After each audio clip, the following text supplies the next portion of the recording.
સુરતમાં કલાકારોનો વ્યવસાય વેરો નાબૂદ કરવાની માંગ. વ્યવસાય વેરો નાબૂદ નહીં થાય તો મતદાનનો બહિષ્કાર. સુરતમાં કલાકારોનો વ્યવસાય વેરો નાબૂદ કરવાની માંગ. વ્યવસાય વેરો નાબૂદ નહીં થાય તો મતદાનનો બહિષ્કાર. સુરત ડાયમંડ વર્કર યુનિયન દ્વારા ચીમકી ઉચ્ચારી. ગુજરાતમાં 25 લાખ રત્ન કલાકારોની સંખ્યા. હમણાં સુધી 80 જેટલા રત્ન કલાકારોએ આર્થિક મંદીના કારણે કરી આત્મહત્યા.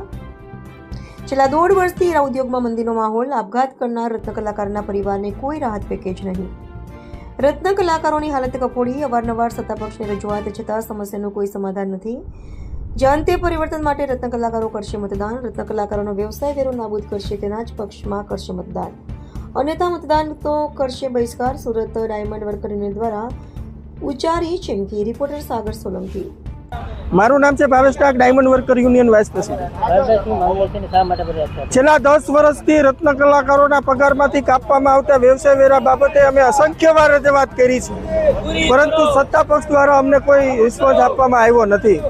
ત્યારે 3 વર્ષ ત્યાં મંદીના માહોલથી પીસાયેલા રત્ન કલાકારોને મદદ કરવા માટે સરકારે જે યોજના જાહેર કરી હતી એમાંથી 50,000 ફોર્મ પાસ કર્યા છે. એના માટે સરકારનો આભાર માનીએ છીએ, પરંતુ સાથે 26,000 ફોર્મને રિજેક્ટ કરવામાં આવ્યા હતા.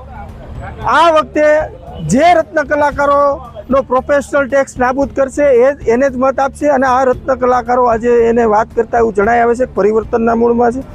80 કરોડ રૂપિયા જે પ્રોફેશનલ ટેક્સ અમારા કારીગરો પાસેથી લેવામાં આવે છે એની સામે કોઈ સુવિધા મળતી નથી. રત્ન કલાકારો મજૂર કાયદાની કેટેગરીમાં આવે છે, મજૂર કાયદા મુજબ લાભો નથી આપતા, તો પ્રોફેશનલ ટેક્સ શું કામ કાપો છો? આ વખતે એને જ મત આપશે જે રત્ન કલાકારોના પગારમાંથી કાપવામાં આવતો પ્રોફેશનલ ટેક્સ નાબૂદ કરશે. સુરતની અંદર 8 થી 10 લાખ વસે છે અને સમગ્ર ગુજરાતની વાત કરું તો 25 લાખ રત્ન કલાકારો છે, એની સાથે એના પરિવારો પણ છે. તો સુરતની અંદર નિર્ણાયક મત રત્ન કલાકારોના છે અને આ રત્ન કલાકારોએ મન બનાવી લીધું છે કે આ વખતે પરિવર્તન અમે લાવીશું.